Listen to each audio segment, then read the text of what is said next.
Joshua 24:15 says it this way, and if it seem evil unto you to serve the Lord, choose you this day whom you will serve. Whether the gods which your fathers served that were on the other side of the flood, or the gods of the Amorites in whose land you dwell. But as for me and my house, we will what? We will serve the Lord. All through the Bible, God says choose. Choose either him or choose Satan. Even on Mount Carmel, when there was about to be a showdown, and the first thing Elijah says to the people is, how long do you halt between two opinions? Choose. Make a decision, Elijah says.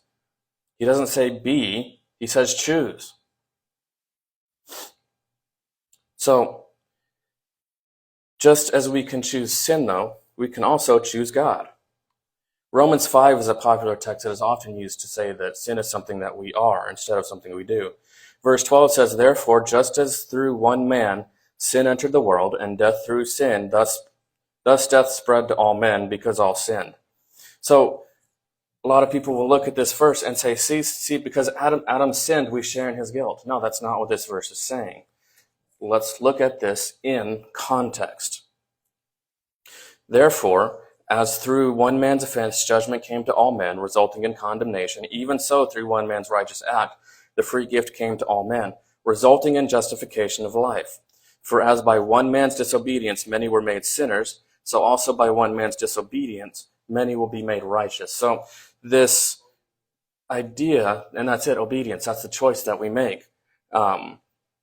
If condemnation came to all men, okay, that makes sense because of Adam, we inherit the nature of our forefathers to come before us.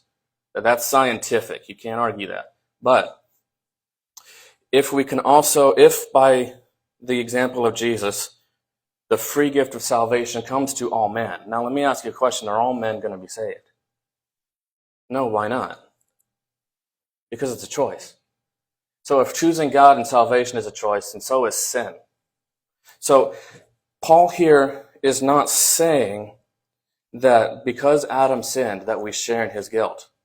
He's simply saying that we only share in Adam's guilt when we choose the sin that Adam chose.